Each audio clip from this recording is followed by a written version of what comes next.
Honesty, passion, experience. It's Timberwolves Explosion, hosted on the Paladinolive network. And now, your host, Paladino Joey.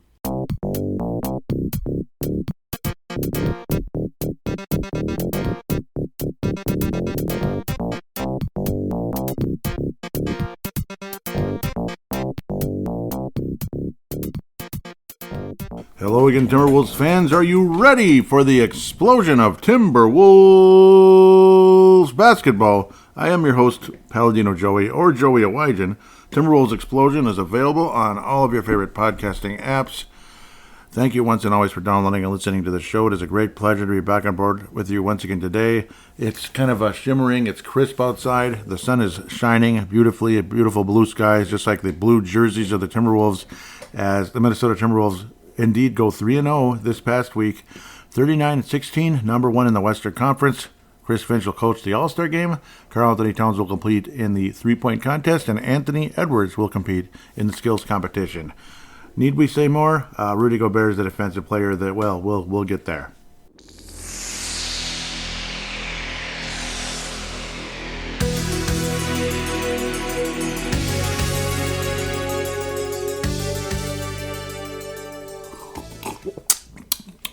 Yeah. Well, things look good for the Minnesota Timberwolves, and that's a good thing.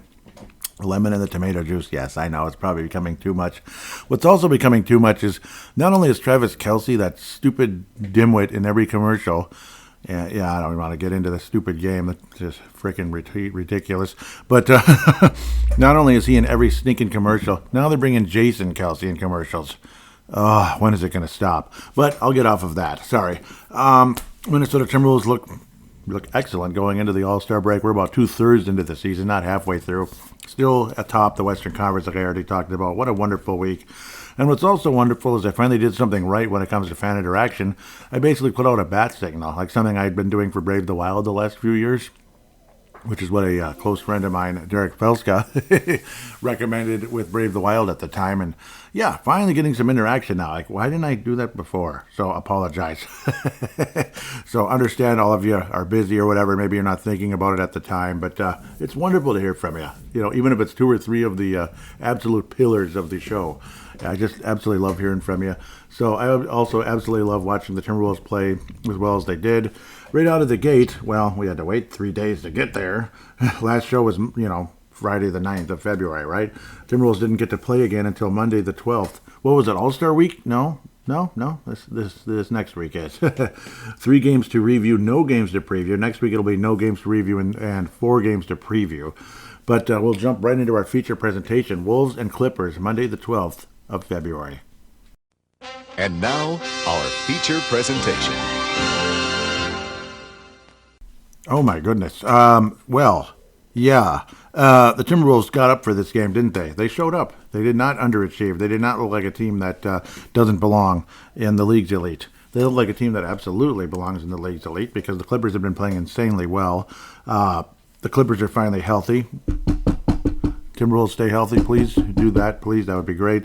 A possible Western Conference final matchup. I like our chances, believe it or not. I actually do. We'll see what happens. Clippers, even after the game, 35-17. Do you realize how good that is? That's like an awesome record. I'm seeing Chauncey Billups with that gray beard. He looks different, doesn't he, now? Sorry that he's enduring all of that losing in Portland, but we'll get back to that when we need to very shortly. Yep, wonderful week, 3-0, of course, like I just said. But the Timberwolves win by 21 points, and this is in Staples Center, Crypto.com Arena. And yes, do click on the link if you want to get into Crypto.com. It's the best app for cryptocurrency. I'm a part of it. Join on there, my referral. You will get $25 put in your account immediately to get started to trade cryptocurrency. $25 free. Why not? It's a lot of fun. And yeah, it's not like, I'm not telling you to put all your eggs in one basket because why would you do that? So, yeah, it's just cryptocurrency isn't as dangerous or stupid as some people might think. And at the same time, I know some of you are probably sick of hearing about it every 10 minutes as well. But it's fun. It's fun. It's enjoyable in the fact that it's available, 365 days a year, 24 hours a day. Unlike the stock market, which closes at 3 every day and is, of course, closed every holiday there is, basically. Every, we could call it major or semi-major holiday.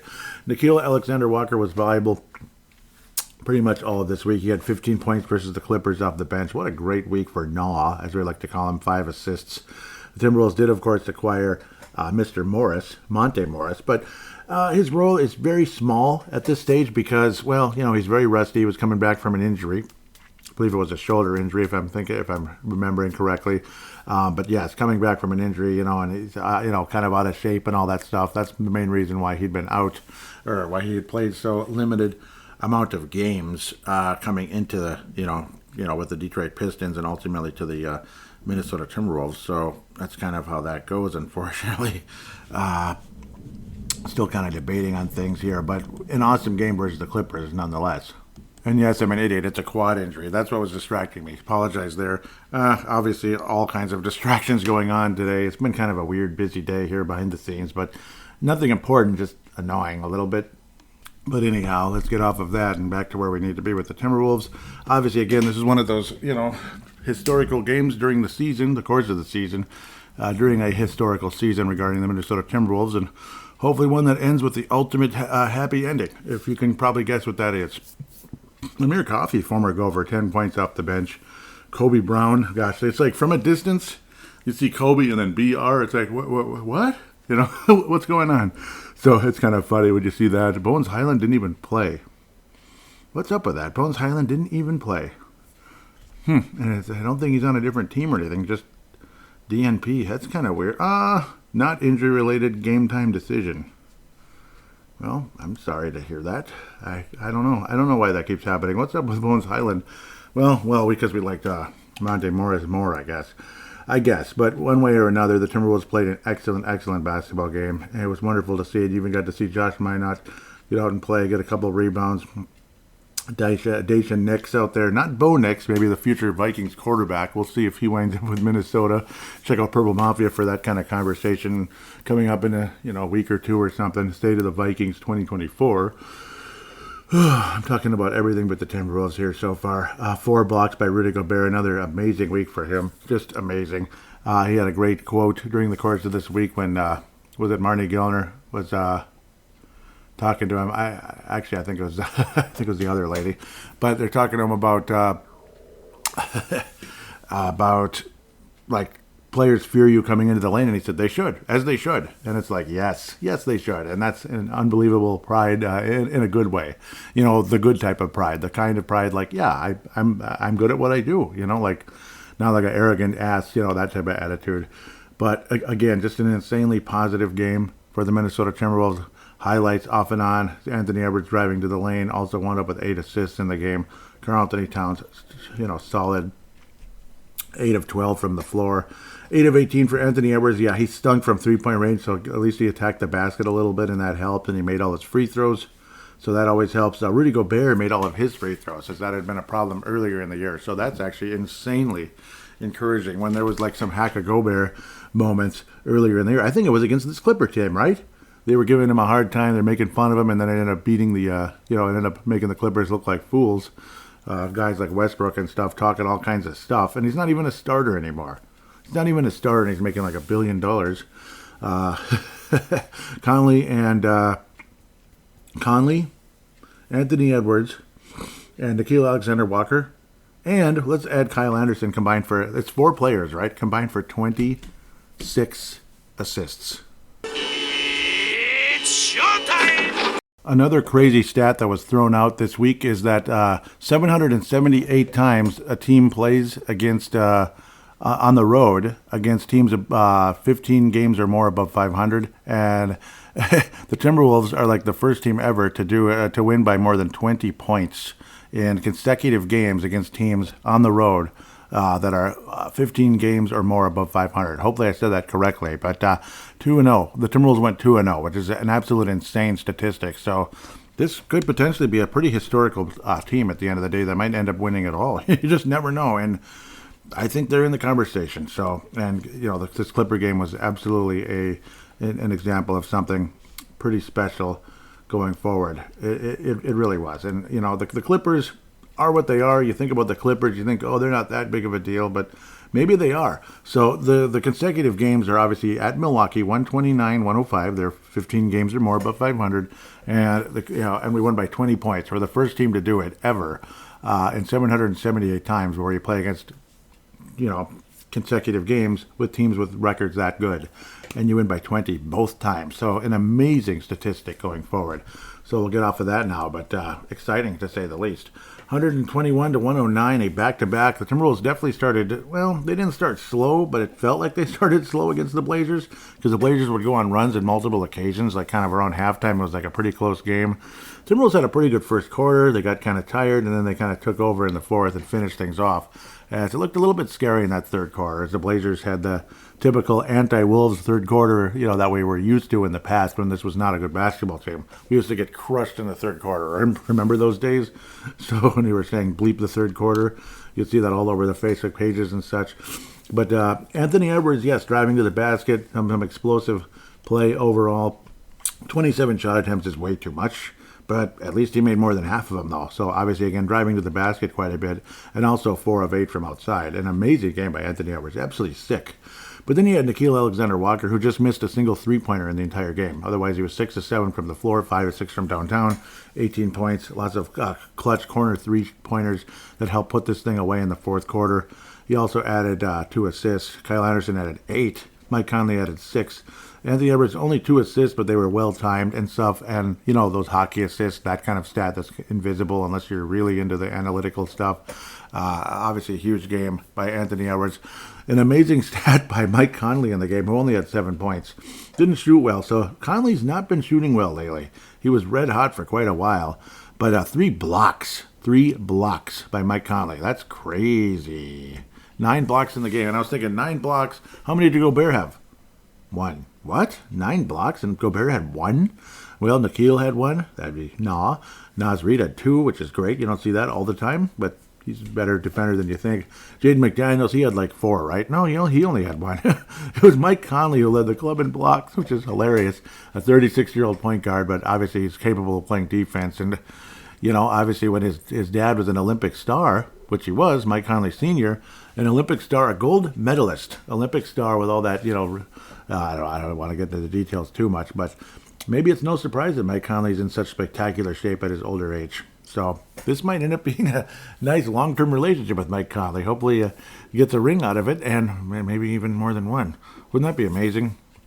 Monte Morris, again, a limited role and doesn't have his shot back yet. He missed all 3 of his shots against Les Blazers. But then the Wolves emptied the bench, 3.5 minutes for Garza, McLaughlin, Minot, and Dacian Nix. I like saying that.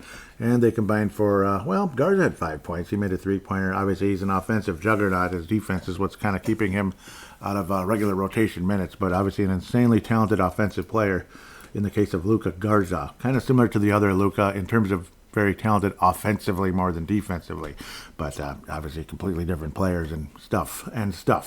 But a game that was kind of back and forth-ish. Obviously the Wolves kind of, a little bit tired after using a significant amount of energy versus the Clippers, but there was no letdown this week. No letdown. Obviously any NBA team is capable of letdowns, but this club did not have one this week, and what an amazing week overall. Again, a fairly comfortable win over the Blazers because of a strong fourth quarter. 121-109, and thank you, Nickeil Alexander-Walker. He just, he was beautiful. And then the second game after Valentine's, you had for the 13th, you had Valentine's Eve, and then you had the day after. Woo-hoo-hoo. Isn't that romantic, especially playing in the Rose Garden, but it's not called that anymore, but Mata Center. 128-91. Yeah. This was a comfortable, old-fashioned butt-kicking, as Karl Malone might say. There were runs in the game, but 44-14 first quarter. Wolves led by 30 after 1 quarter. Blazers come roaring back, cut the lead in half to 15. Wahoo. The Wolves then, again, another strong third quarter and a strong fourth quarter. And that was kind of all she wrote. They still wind up winning by too much, almost 40, actually.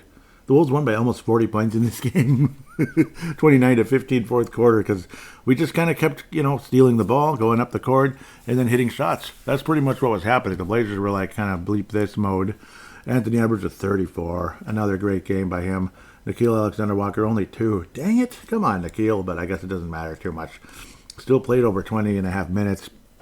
And the Wolves forced a bunch of turnovers in this game. I was surprised how long Anthony Edwards was still out there, but he was spectacular. Hit one of those threes and just kind of stopped and looked at our bench, not the Blazers bench. And there was one of those moments. It's kind of funny. It's like, careful now. But at least he didn't do any stupid dance or anything. So he's still way ahead of certain people when it comes to being classy. Yep. Can't say he's the most gracious winner in the history of the world, but he's a hell of a lot better than certain people. Way better. Him being Anthony Edwards. Monte Morris with 12 points off the bench. Again, in kind of semi-garbage time. I mean, the game was pretty much garbage time already after the first quarter, I guess. But you don't really want to say that. That's naughty.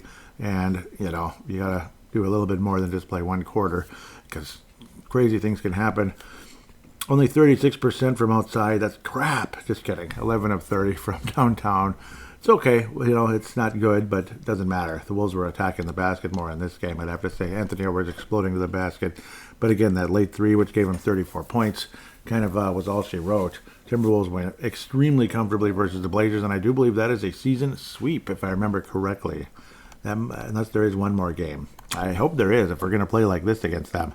But, Wolves have had fun playing Portland this year. It's been a lot of fun. It's been a very enjoyable time for the most part. Second game was a little bit of a headache, but then Nickeil Alexander-Walker kind of put the kibosh on that one. You look at the win probability, and it's like looking at a plateau. It's just like looking at a plateau, or maybe even farmland. It's like farmland leading up to a plateau. That's kind of what tells you what kind of game this was. Like, it's over. It's over. We're going to win. Rah-rah-ree. We're going to win. There's no real worry here whatsoever. So that was insanely enjoyable. I do believe every one of these games the Wolves were in the win probability the whole way. Yeah, the second one, there was a bit of a collapse, but it didn't collapse quite into favoring the Blazers. But it was like early in the fourth quarter when the Blazers were making their move a bit, making it semi-interesting. There was a bit of that, a bit of a valley. But then right after that, Nickeil Alexander-Walker went crazy and helped the Wolves wrap it up. It never went in. So the Clippers were favored a bit for a significant amount of the game. It was a road game. The Clippers have been on fire, so on and so forth. And it was a fairly close game for a while. But then the Wolves just pulled away in the third and the fourth, but especially the third. It was just an absolute butt-whooping. Clippers actually led at halftime when you think how crazy that is. But then the Wolves just, shut them down, stymie defense, and buried the Clippers, plain and simple. It was beautiful. Absolutely beautiful. Clippers made things interesting again, like in the midpoint of the game with forcing some turnovers and hitting some catch-and-shoot threes. But luckily, Timberwolves would take advantage into that third and fourth quarter especially and feel like $1 million. We certainly did. Again, 4 blocks for Rudy in the Clipper game. Conley also averaged, the game where Conley had 3 blocks, also added 2 steals as well. So an insanely fun week at the end of the day.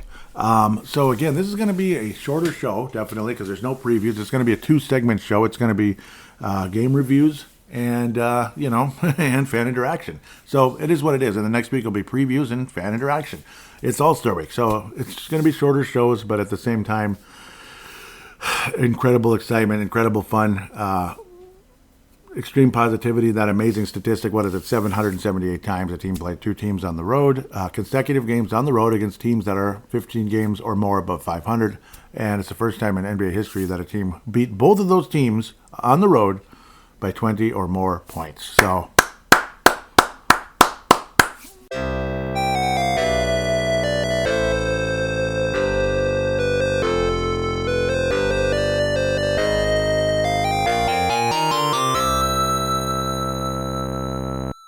doesn't get much better than that. Well, in the regular season, it doesn't get much better than that.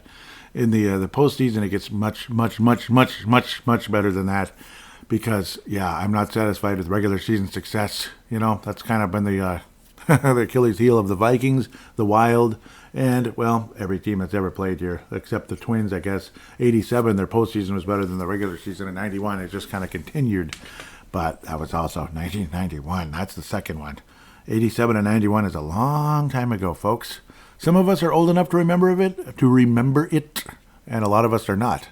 I am old enough to remember it. Thank you, Lord. I have experienced 2 world championships in this town, but that's what's kind of got me so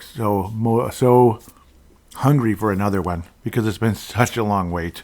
So hopefully the Timberwolves team will be the third team to do it again. Obviously, we'll be the 3rd team to do it after the Twins' 2 championships. So it'd be amazing. The 2024 Timberwolves will be that team, hopefully. It'd be amazing. I don't see the Vikings doing it anytime soon. The Wild, highly unlikely, barring some crazy miracle. The Twins, well, maybe. I don't know. I don't think they have the pitching necessarily. I don't think they have the overall pitching, like starting pitching to do that, but I guess we'll have to wait and see. Nice to know that baseball's around the corner. Easter candy is in Target and Byerly's and other places, Lund's and Byerly's and other grocery stores. So we're already heading into spring, even though it's not spring right now. It's freezing cold at this moment, but that's okay. It's midway through February. Easter's right around the corner. It's Lent season. Enjoy your fish, your walleyes and stuff. So there's always that.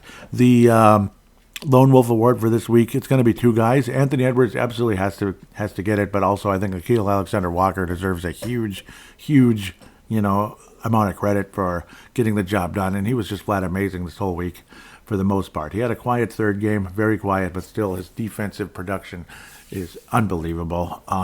I want him on the Wolves the rest of his career. Like Mike Conley, I want him here the rest of his career. Odds are it's not going to be that much longer, but maybe 2 to 3, 4 years. If we have 4 years, it'd be amazing, but I guess you never know. Nikhil Alexander-Walker, I want him here the rest of his career. And if you don't, I'd be very surprised at the end of the day. The Johnny Flynn Memorial Popcorn Maker, whatever you want to call it, I don't know. It's really hard to give that away this week. I mean, the Wolves tore everybody apart. They really did. It's Josh Minot for getting hurt. No, I'm kidding. Yeah, Josh Minot. Josh Minot hurt his ankle a bit during the garbage time. That was a little bit disappointing. And no, I'm not giving Josh Minot a Johnny Flynn Memorial. Maybe just the injury itself is like, oh, man. But he stayed in there, so good for him. Hopefully he'll be okay. Josh Minot, he went kind of down in a heap going, oh, like whoa, or something like that.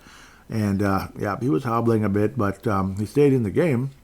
So hopefully Minot will be okay. Not Minot. No, Minot. I know he was. You can tell he's annoyed. Like people weren't even pronouncing his name correctly.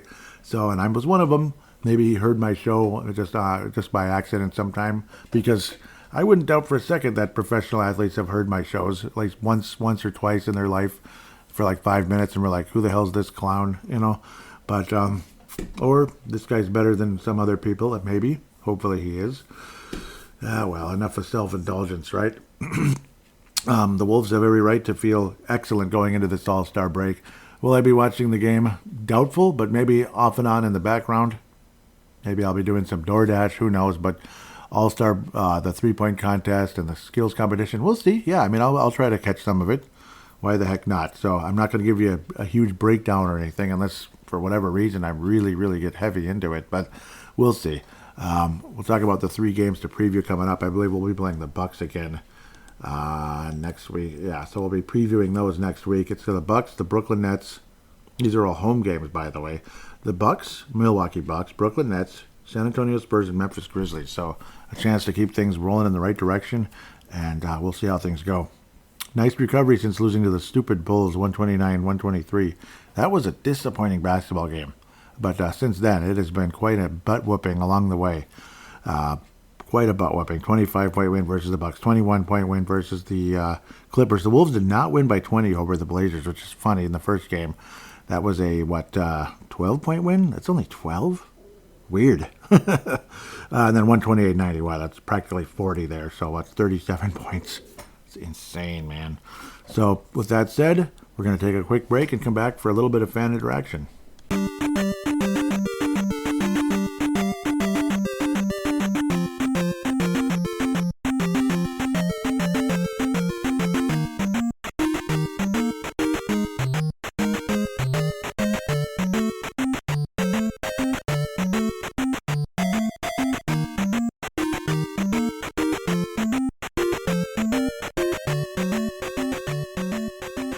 And we are back here on Timberwolves Explosion. Just a 2-segment ditty today. At TWolvesEX, at TWolvesEX. And I'm also going to refer to the original account. I'm going to probably share the show on both from now on. Hopefully that can get things going again. I don't know, for such a good season, I think the numbers should be a little bit better. It's been not that great. Maybe I'm just too negative, or I'm too whatever. I'm not. Maybe I don't. Maybe I don't add up politically to typical basketball fans, because I just don't. And I apologize for that if that annoys anybody. That's just kind of how it goes. But I had the 14-year anniversary. It's called X anniversary, because it's Twitter, whatever. 14-year X anniversary this past week or so. And Vince Germano says, "I'm glad you did," meaning getting onto Twitter. "I'm glad you did, or I'd be down one great friend." And I second that very much so. Twitter. I mean, I credit Twitter for meeting Vince Germano. Obviously, big Laker fan, but he's a fan of the Timberwolves as well, because Luke Longley obviously was the first Australian to come to the NBA back in the first round in '91, and they've been a lot of Australians were fans of the Timberwolves at the time. Too bad Luke Longley wasn't a huge fan of the Timberwolves not long after leaving here. It's like a horrible organization. He's making fun of us. So, thanks, Luke. Apparently, though, Luke Longley's not a real happy person in general. So, and he wasn't involved in that. What do they call that show? Whatever it was, The Last Dance. Amazing documentary that went on for a while. Amazing documentary of the '98 Bulls that also harkened back to Jordan's early years as well. It was an amazing documentary, kind of back and forth of the times and such, current and past. So, freaking awesome. Want to thank Tanae Brown out of New Zealand, and Vince Germano out of Melbourne, Australia, for retweeting the most recent episode at TWolvesEX. The original Timberwolves Explosion account that was suspended for like 3 years because I basically told the NBA to stop being so dang political during all that 2020 stuff, because they were. I mean, they were way too political, in my opinion. Like, can we get a break? Like, we're here to get a break from this endless politics, the endless division, and they just, in my opinion, I think they just kept it going. I just think they just kept it going. Like, yeah, you have a right to your opinion, but can we have a break from it for a minute? Is that okay? So, yeah, that was kind of what happened. I basically said something along those lines. I didn't call anybody names. I wasn't aggressive or rude, and it got suspended for 3 freaking years. At Wolves Explosion. If that offends you, sorry. I seriously, I mean, you have to be political all the time. I don't know. I guess you do. So there go like 5 more listeners, maybe. I was saying, thoughts on the Timberwolves? Hashtag Timberwolves going into the All-Star break. This team absolutely has a chance at a very special season. What say you? Any and all comments and questions are welcome. And I'm going to try to do this all the time now. Before the show, like on Thursdays, I suppose, and try to get people to interact. At least some of the pillars of the show, like, obviously, Vince Germano, Tanae Brown, Levi Brown, Benzo, Nick Timas. You guys are incredible. So really appreciate all of you. Benzo's from the Bronx. Nick Timas is from Aussie. So I posted this one insanely late because the light bulb went out finally. Like, it was like, I don't know if it was already early Friday morning, if you know what I mean, like midnight-ish here in Golden Valley, Minnesota anyway. In Australia, it was already Friday.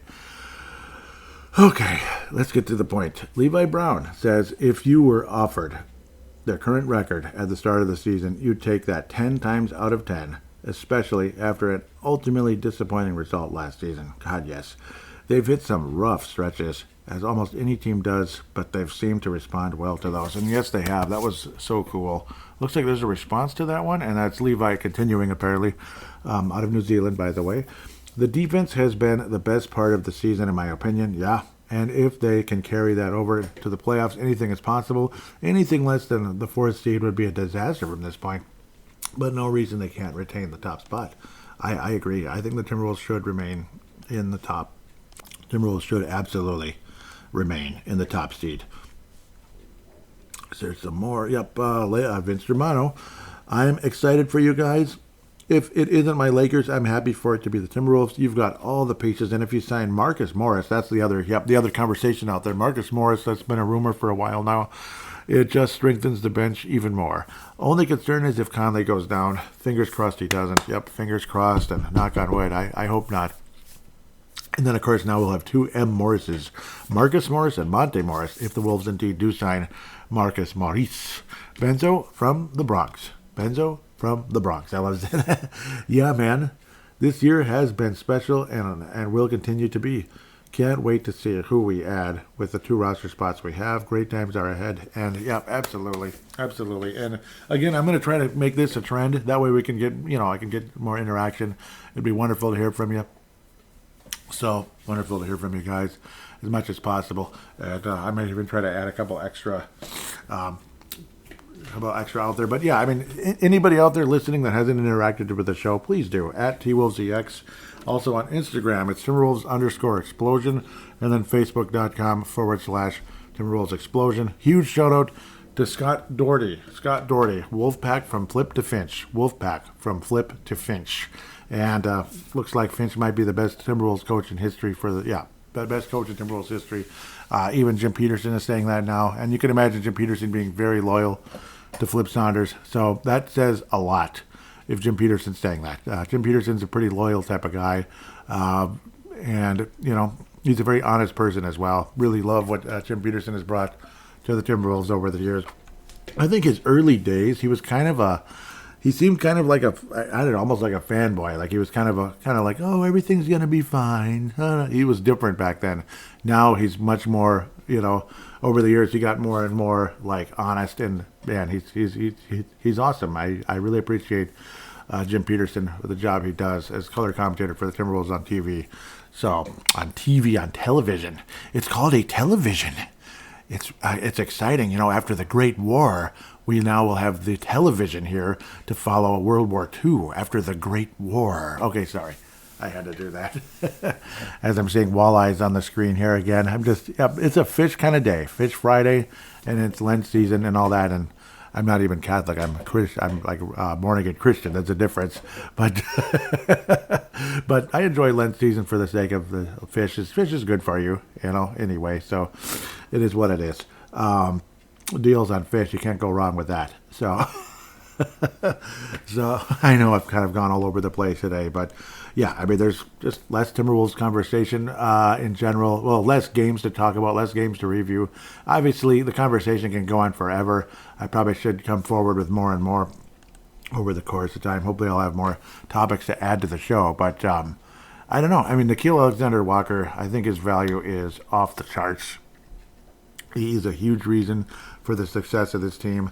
Anthony Edwards also, again, averaging 26 points a game. Some insane statistics. Why did this just do that? That's the weirdest thing I've ever seen. That didn't make any sense. It just went to the front page of Yahoo when I tried to refresh something. Yeah, Anthony Edwards now averaging 26.3 a game. Absolutely sick. 38.6 from outside. Karl Anthony Towns is 43.7. That's why he's in the three-point contest. Naz Reid, an amazing number as well, 41.8. This is all from outside. Mike Conley, 44.2, despite kind of quieting down a bit of late, as I'm trying to say. Rudy Gobert is averaging 2.1 blocks, which is probably about as good as any Timberwolf has ever done.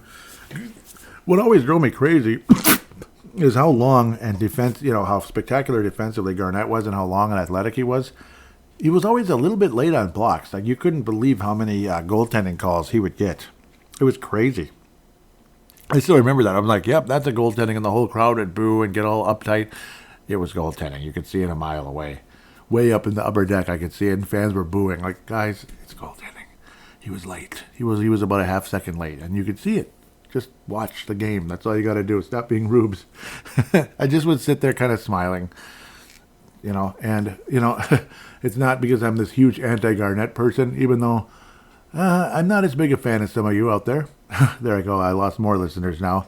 I'm not as big a fan, not because of the player was good, obviously, great player, but the attitude, the attitude, off the court, not good, in my opinion.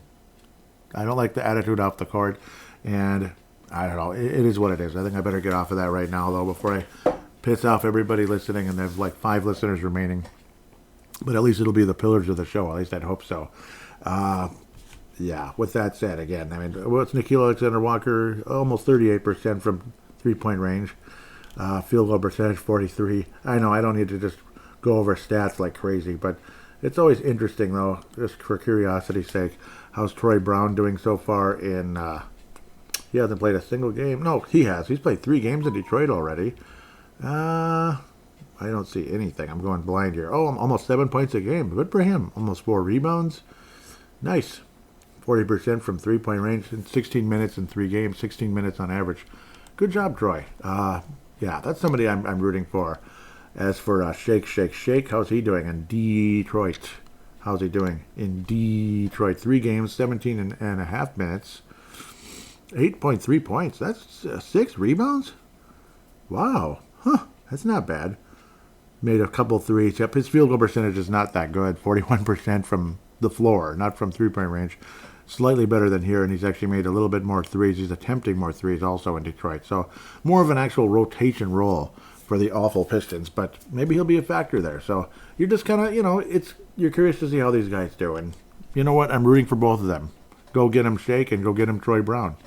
Go get him. So hoping for the best for those guys at the end of the day. Because why would you root against them? That's why. Like, there's no reason to root against them at the end of the day. So with that said, please do put a 5-star rating for Timberwolves Explosion on Apple Podcasts, Spotify, or any other app that allows you to do that. If you want to rate or review, wonderful. That's if you'd rather just put a rating, that's fine too. Like it on YouTube. Obviously, this show is on YouTube in audio form. It's a video, but it is a podcast. You're not going to see my face talking. You're not going to see stuff flashing on the screen. Maybe someday I'll add that, but I'm not really much into the whole video thing. Not really, but maybe I should. Maybe it would help the show grow. But they are on YouTube because they're on YouTube Music. That was a new addition this past month or so when I got all the shows kind of moved around. Well, just added. They didn't really, they didn't leave anywhere. They just added now. It's another tentacle to the show to help things grow. And other podcasts, of course, Video Game Flashback, Final Fantasy Mystic Quest. I did that. That came out at the beginning of the month of February. I'm still working on Zelda Link's Awakening for Game Boy. So, yep, I'm doing that one and really enjoying it. That one should come out in the next week or 2 or 3 tops at the end of the day. So, that one's kind of looked on as a March release, but maybe it'll come out earlier. I do, of course, Purple Mafia, Brave the Wild. Those you can guess. Purple Mafia is the Vikings, Brave the Wild is the Minnesota Wild.